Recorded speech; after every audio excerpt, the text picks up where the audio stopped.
بڑی چیز کہ نبی صلی اللہ علیہ وآلہ وسلم کی پیدائش کا جو مہینہ، سال اور دن کون سا ہے؟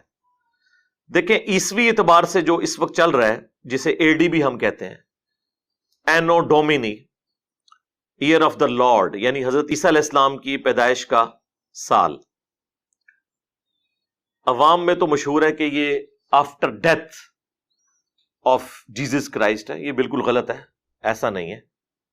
اس کا مطلب ہے لیٹن زبان کا یہ ورڈ ہے ایئر آف دا لارڈ، آقا کی پیدائش کا سال. اب چونکہ زیادہ تر ایتھیزم کا زور ہے، بلکہ ایتھیزم بھی نہیں کہنا چاہیے، سیکولرزم، جس میں مذہب کی کوئی اتنی امپورٹنس نہیں ہے، تو اس کے ایکویلنٹ انہوں نے ایک ورڈ اب ڈیوائز کیا ہے، سی ای، کامن ایرا، اور B C E, before common era, یا کامن ایرا بھی ہم بول دیتے ہیں اردو میں. ویسے جو شروع سے چل رہا تھا وہ اے ڈی اور بی سی تھا، بیفور کرائسٹ، اور اے ڈی اینو ڈومینی، یعنی جس سال حضرت عیسیٰ پیدا ہوئے. تو ہمیں یہ فخریہ طور پر اے ڈی لفظ کو یوز کرنا چاہیے، اس کا تعلق ایک پیغمبر کے ساتھ ہے. اس اعتبار سے نبی علیہ السلام کی جو پیدائش کا سال ہے وہ 571 ہے، جو آج 2 اکتوبر 2022 ہے. تو یہ جو ہمارا سن عیسوی چل رہا ہے، اس میں نبی علیہ السلام کی پیدائش کا سال 571 اے ڈی ہے، بمطابق 22 اپریل، جو کیلکولیشن سے پتا چلتا ہے. اور آپ کی ڈیتھ کا جو ایئر ہے وہ 632 ہے، 8 جون 632 عیسوی. عرب کے اندر اس وقت سال نہیں چلتے تھے، بلکہ بڑے بڑے ایونٹس کے ذریعے سالوں کو یاد رکھا جاتا تھا. نبی علیہ السلام کی پیدائش جس سال ہوئی اس سال بہت بڑا ایونٹ ہوا، عام الفیل والا واقعہ، جو قرآن میں بھی اللہ تعالیٰ نے رپورٹ کیا. ابراہ کا لشکر اللہ تعالیٰ نے برباد کر دیا تھا، جو خانہ کعبہ کے اوپر چڑھائی کے لیے آیا تھا. نبی علیہ السلام اس سال پیدا ہوئے. تو عرب کے لوگ کسی کی پیدائش کو یاد رکھنے کے لیے کوئی بڑا ایونٹ یاد رکھتے تھے، اور پھر وہ کہتے تھے کہ فلاں شخص اس سال پیدا ہوا، یا اس سے اتنے سال پہلے پیدا ہوا، یا اس سے اتنے سال بعد پیدا ہوا. جس طرح ہمارے پاکستان میں بھی میں سمجھتا ہوں 2005 کا جو زلزلہ ہے وہ ایک بہت بڑا بینچ مارک ہے. اس ایونٹ کے اعتبار سے لوگ بات کرتے ہیں. ہمارے جیلم شہر میں 1992 میں بہت بڑا سیلاب آیا تھا. اب کئی ایسے بچے ہیں جن کی مائیں جب ان کا تعارف کرواتی ہیں نا تو کہتی ہیں سیلاب والے سال پیدا ہوا. ایسی ظاہر ہے وہ بہت بڑا ایونٹ تھا جیلم کے لیے. ایون آج بھی میں آپ کو بتا رہا ہوں کہ یہ حوالے استعمال ہوتے ہیں. تو جامعہ ترمذی کے اندر حدیث موجود ہے، دلائل النبوہ کے اندر موجود ہے کہ نبی علیہ السلام عام الفیل والے سال، جس سال ابراہ کے لشکر کو، ہاتھیوں والے لشکر کو اللہ تعالیٰ نے معجزانہ طور پر تباہ و برباد کیا. اور بیسیکلی یہ اللہ تعالیٰ نے اس سال کو یادگار بنائے اس لیے تھا کہ اس سال نبی علیہ السلام کی پیدائش ہونی تھی. ایک بہت بڑا واقعہ تھا، انسانی ہسٹری کا سب سے بڑا واقعہ رسول اللہ کا دنیا میں تشریف لانا ہے صلی اللہ علیہ وآلہ وسلم. تو آپ صلی اللہ علیہ وآلہ وسلم اس سال پیدا ہوئے. اب آپ کی پیدائش کا جو دن ہے اس کے اوپر تو کنسنسس ہے کہ وہ منڈے کا دن ہے. وہ صحیح مسلم کے اندر حدیث موجود ہے، نبی علیہ السلام منڈے کا روزہ رکھتے تھے. پوچھا گیا آپ روزہ کیوں رکھتے ہیں؟ صحیح مسلم میں 2750 نمبر حدیث ہے، کنٹینیوس نمبرنگ میں. تو آپ علیہ السلام نے فرمایا فیہ ولدت وفیہ انزل علیہ، اس دن میں پیدا ہوا اور اس دن مجھ پر پہلی وحی نازل ہوئی. تو نبی علیہ السلام اپنی پیدائش کی خوشی اور قرآن کے نزول کی خوشی اکٹھی مناتے تھے. ہر سال نہیں، ہر مہینے نہیں، ہر ویک میں منڈے والے دن پیر کا روزہ رکھ کر. اچھا، اب تاریخ کیا تھی اس کے حوالے سے ہمارے پاس جو سب سے یعنی قریبی کوئی اگر مواد ملتا ہے تو وہ دلائل النبوہ امام بیہقی کی کتاب میں محمد بن اسحاق تابعی کا قول ہے جو انس ابن مالک کے شاگرد ہیں، 150 ہجری میں فوت ہوئے، وہ کہتے ہیں کہ نبی علیہ السلام عام الفیل والے سال 12 ربیع الاول کو منڈے کے دن پیدا ہوئے، اور آلموسٹ یہی الفاظ شیعہ کے ہاں اصول الکافی، جس طرح ہمارے ہاں صحیح بخاری ہے، ان کی جو حدیث کی ٹاپ آف لسٹ کتاب ہے اصول الکافی، اس میں جو 110 نمبر چیپٹر ہے وہ نبی علیہ السلام کی پیدائش سے متعلق ہے، اس میں بھی موجود ہے کہ نبی علیہ السلام 12 ربیع الاول کو پیدا ہوئے۔ لہذا منڈے کا دن 12 ربیع الاول کی تاریخ یہ اہل سنت اور اہل تشیع کے ہاں کتابوں کی حد تک تو ایگریڈ اپان ہے۔ پریکٹیکلی شیعہ جو ہیں وہ 17 ربیع الاول کو منا رہے ہیں، اہل سنت میں جو بریلوی مکتب ہے وہ 12 ربیع الاول کو ایمفیسائز کرتا ہے، جبکہ اہل حدیث اور دیوبند 9 ربیع الاول کی بات کرتے ہیں۔ اپنے اپنے طریقے سے سارے منا ہی رہے ہوتے ہیں، کوئی اسے امام الانبیاء کانفرنس کہہ کے مناتا ہے، کوئی سیرت النبی کانفرنس کے ذریعے، کوئی میلاد مصطفیٰ کانفرنس کے ذریعے صلی اللہ علیہ وآلہ وسلم۔ بہرحال اس کے اوپر اتنا تو کنسنسس ہو چکا ہے کہ ربیع الاول کے مہینے میں ہمیں نبی علیہ السلام کی سیرت کو، آپ کے کردار کو، آپ کے معجزات کو، آپ کے دنیا میں آنے کے مقصد کو ڈسکس کرنا ہے۔ جمعے کے خطبوں کے اندر تمام مکاتب فکر کے لوگ ڈسکس کرتے ہیں، اور اس پہ اجماع ہو چکا ہے۔ تو اجماع خود بہت بڑی دلیل ہے۔ المستدرک للحاکم میں یہ حدیث موجود ہے، المعجم الکبیر طبرانی میں بھی، کہ نبی علیہ السلام نے فرمایا کہ اللہ تعالیٰ میری امت کو کبھی بھی گمراہی پر جمع نہیں ہونے دے گا، جماعت پہ اللہ کا ہاتھ ہے۔ جماعت سے مراد یہ پارٹیاں نہیں، یعنی پوری امت جس چیز کو صحیح سمجھ رہی ہوگی وہ درست ہوگی۔ اس حد تک تو امت صحیح سمجھتی ہے کہ محرم میں اہل البیت کا ذکر ہو، رمضان میں رمضان کا ذکر ہو، روزوں کا ذکر ہو، اس کے مسائل بیان ہو، ربیع الاول کے موقع پر نبی علیہ السلام کی شخصیت کو ڈسکس کیا جائے۔ باقی یہ جو کچھ اپنے اپنے انداز میں جو میلاد منایا جا رہا ہے دنیا کے مختلف کونوں کے اندر،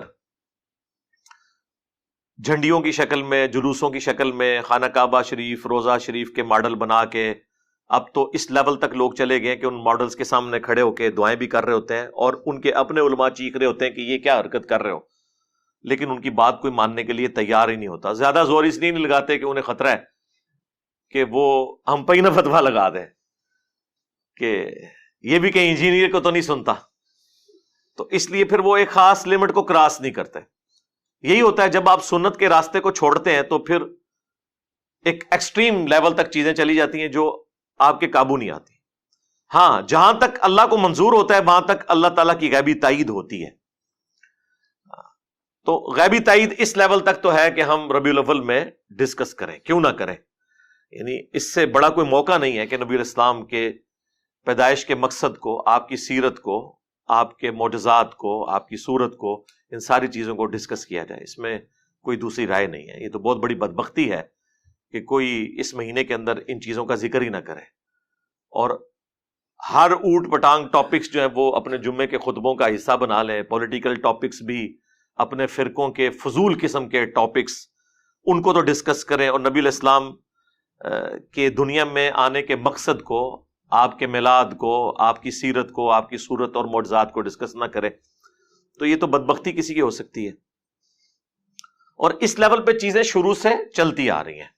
ہمیں اختلاف ان چیزوں کے اوپر ہے جو یہ بعد میں چیزیں مطلب اس لیول پہ ایڈ ہوئی ہیں کہ آج وہ قابو نہیں آ رہی کسی کی، اس کے اوپر ہم بات کرتے ہیں وقتاً فوقتاً، اور احسن طریقے سے اپنا پوائنٹ آف ویو لوگوں کے سامنے رکھتے ہیں۔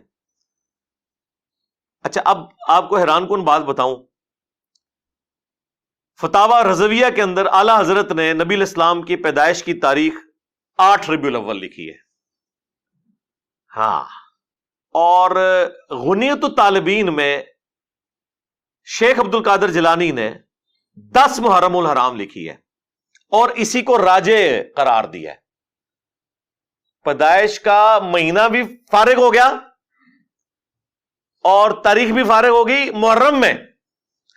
اب ہمارا ایک معصومانہ سوال ہے کہ آپ لوگوں کا یہ دعویٰ ہے کہ جو اولیاء اللہ ہیں، اور پھر آپ کلیم کیے ہوئے ہیں شیخ عبد القادر جیلانی کو اپنے بنائے ہوئے اولیاء میں سے، ہمارے جو اولیاء ہیں نا ان کے سردار تو خلفائے راشدین ہیں. آپ کے بنائے ہوئے اولیاء کا جو سردار ہے وہ تو پوری کائنات کو اس طرح اپنی ہتھیلی پہ دیکھ رہے ہیں جیسے رائی کا دانہ. ویسے رائی کا دانہ بھی ہتھیلی پہ اتنے غور سے نظر نہیں آتا بغیر اینک کے, پتہ نہیں کیسے دیکھتے ہوں گے وہ. تو یہ تو آج ہمیں سائنس بتا رہی ہے نا خوردبین کے ذریعے کہ کیا کچھ ہے اس چھوٹے سے دانے میں اور بیج میں.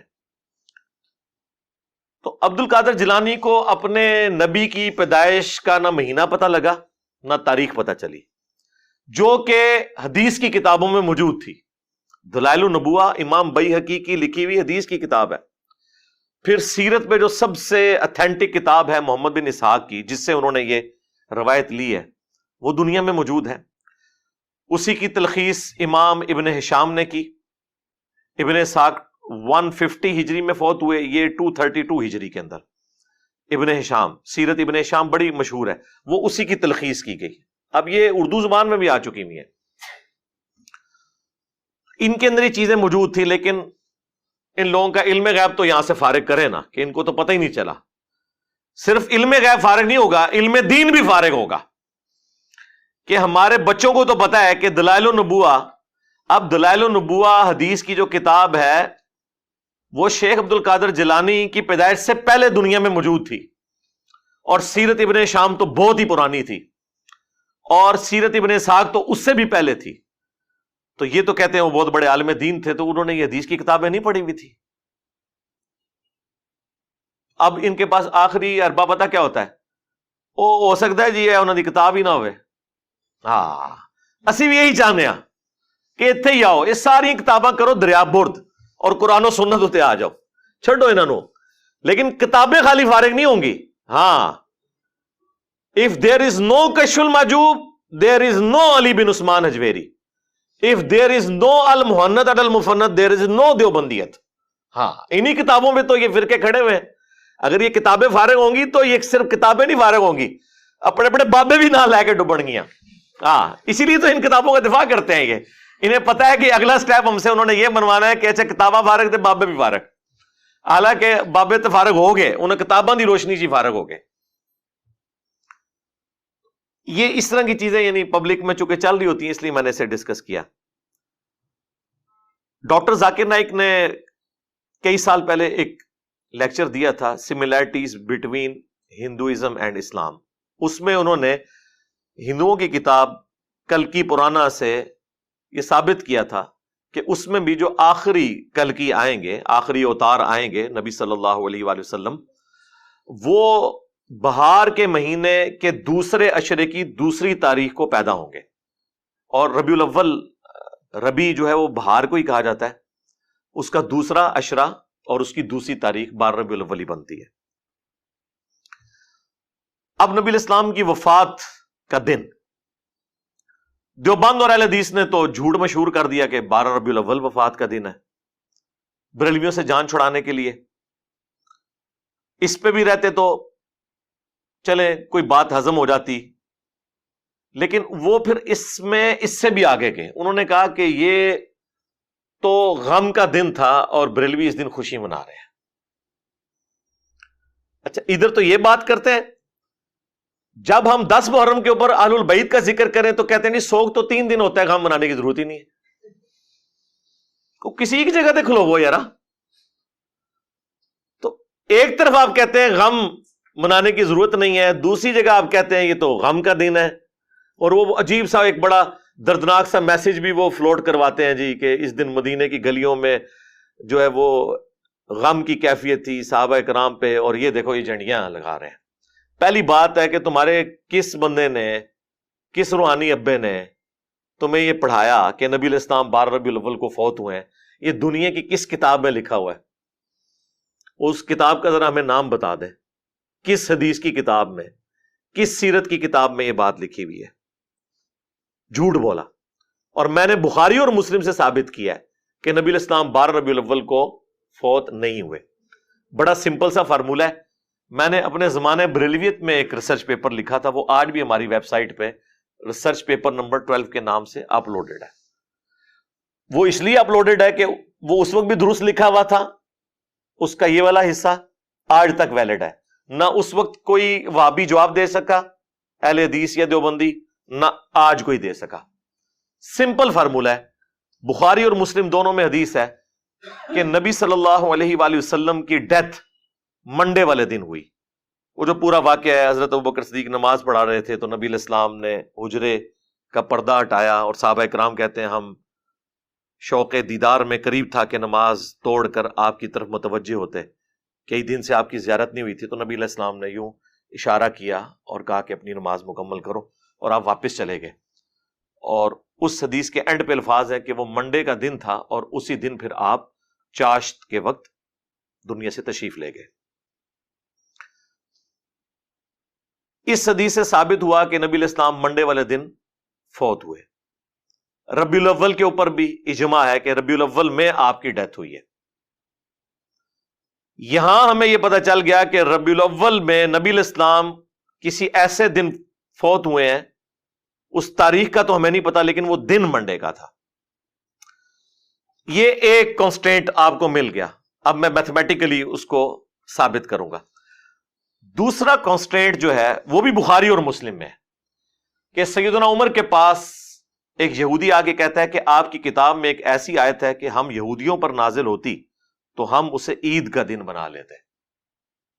سیدنا عمر رضی اللہ تعالیٰ عنہ نے پوچھا وہ کون سی آیت ہے؟ تو اس نے کہا الیوم اکملت لکم دینکم واتممت علیکم نعمتی ورضیت لکم الاسلام دینا، جس میں اسلام کے مکمل ہونے کی، دین کے مکمل ہونے کی خوشخبری تھی.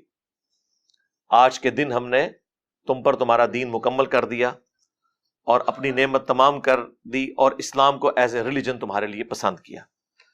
تو وہ یہودی کہنے لگا یہ تو آپ کے لیے عید کا دن ہونا چاہیے. تو حضرت عمر نے بڑا انٹلیکچوئل جواب دیا. انہوں نے کہا کہ ہمیں خوب معلوم ہے کہ یہ آیت کس موقع پر نازل ہوئی. وہ یوم عرفہ ہی کا دن تھا اور جمعے کا دن تھا، یعنی 9 ذوالحجہ جمعے کا دن تھا. نبی علیہ السلام اپنے پہلے اور آخری حج میں تھے 10 ہجری کے اندر. تو بیسیکلی حضرت عمر نے اسے یہ جواب دیا کہ بھائی جو تم کہہ رہے ہو نا عید کا دن، تو وہ جمعے کا ہی دن تھا اور یوم عرفہ کا دن تھا. یعنی اس دن اللہ نے ہمیں پہلے ہی 2 عیدیں دی ہوئی تھی. اور یہ جو میں فارم بیان کر رہا ہوں نا، یہ سیم الفاظ ابن عباس سے ثابت ہیں. جامعہ ترمذی میں حدیث موجود ہے. ابن عباس کو جب ایک یہودی آ کے یہی بات کرتا ہے تو وہ جواباً کہتے ہیں کہ اس دن تو اللہ نے ہمیں 2 عیدیں دی ہوئی تھی. 2 عیدوں کا لفظ ہے، ایک جمعے کا دن اور ایک یوم عرفہ. اچھا، اس سے پتا چلا یہ جو عید کے لفظ پہ بھی آپ جھگڑتے ہیں نا کہ جی عیدیں 2 ہی ہوتی ہیں. سرکار 52 عیدیں تو یہ ہو گئی، 52 جمعے تو سال میں آتے ہیں، اور یوم عرفہ 53. تو لغت میں اگر کوئی عید کے لیے ان عید میلاد النبی کہہ لیتا ہے تو یہ کوئی جھگڑے والی بات نہیں ہے. اصطلاحاً وہ بھی وہی والی عید ہی مانتے ہیں. 2 نماز وہ عید الفطر اور عید الاضحیٰ کے دن ہی پڑھتے ہیں. اس دن کوئی نماز نہیں ہو رہی ہوتی، بلکہ کئی لوگوں نے تو روزہ رکھا ہوا ہوتا ہے یار.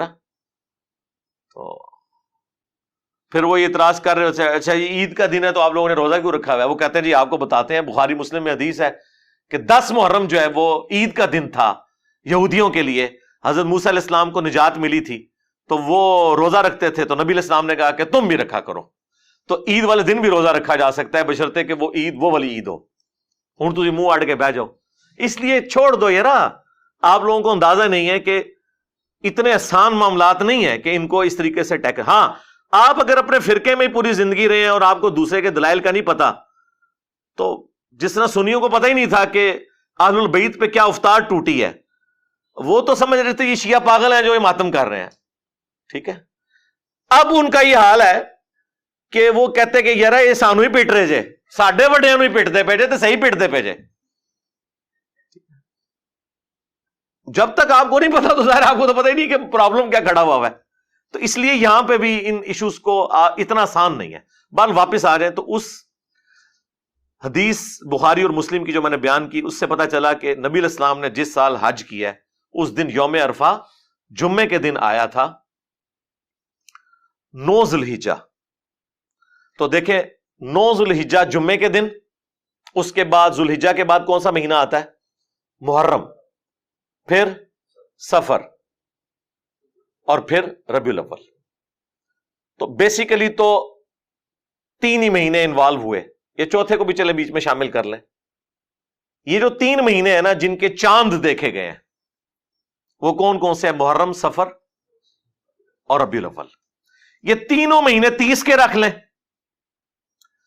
تینوں 29 کی رکھ لیں. حالانکہ 3 کٹھے 29 اور 30 کے نہیں ہوتے. 2 29 1 30 1 29 2 30 کوئی بھی کمبینیشن بنا لیں اور آپ گننا شروع کریں کہ 9 ذوالحجہ کو جمعہ تھا، 10 ذوالحجہ کو ہفتہ ہوا، یوں کرتے کرتے آپ ربیع الاول تک جب پہنچیں گے نا، اور چاروں جو پاسبل آپ کی بنتی ہیں کیلکولیشنز کہہ لیں یا آئٹریشنز پرفارم جو کرنی ہے وہ آپ کر لیں، تو آپ دیکھیں گے کسی کیلکولیشن میں بھی حیران کن بات ہے کہ 12 ربیع الاول منڈے والے دن نہیں بن رہی ہوگی، یا وہ جمعے والے دن بن رہی ہوگی، یا وہ ہفتے والے دن بن رہی ہوگی، یا اتوار کو بن رہی ہوگی، منڈے کو نہیں بن رہی. جبکہ بخاری مسلم سے ہمیں پتا چلا کہ وہ منڈے کا دن تھا، تو اس کا مطلب ہے کہ 12 تو نہیں تھا، اس کے علاوہ کوئی اور دن ہو سکتا ہے. یہ ریسرچ پیپر میں نے 2001 میں لکھا تھا، 8 سے 21 سال پہلے. لکھ کے سارے وہابیوں کو بھیجا، چاہے وہ اہل حدیث تھے، دیوبندی تھے، کہ اس کا جواب دو. بڑے بڑے مدارس میں لوگ لے کے گئے، ایک ہفتہ مانگا، لیکن آج 21 سال گزر چکے ہیں، جواب نہیں آیا. شیخ زبیر علی صاحب سے میری 2008 میں بات ہوئی تو وہ مجھے کہنے لگے میرے پاس بھی آیا تھا. تو میں نے کہا آپ ہی جواب لکھ دیتے. کہتے جواب کیا لکھتے، صحیح لکھا ہوا تھا. لیکن خاموشی اختیار کر لی. ہونا تو چاہیے تھا کہ اگر صحیح لکھا تھا تو کہتے کہ ٹھیک لکھا ہوا ہے. بہرحال انہوں نے جو اپنی کتاب فضائل درود و اسلام جو ترجمہ کیا انہوں نے فضل الصلاۃ علی النبی کا، قاضی اسماعیل کی کتاب کا، اس کے اینڈ پہ انہوں نے نبی الاسلام کی نا مختصر سی سیرت 2 صفحات کے اوپر لکھی ہے. اس پہ اینڈ پہ انہوں نے لکھا ہے کہ نبی الاسلام 11 ہجری میں منڈے کے دن ربیع الاول میں فوت ہوئے. 12 تاریخ نہیں لکھی. یعنی ان کو سمجھ آ گئی.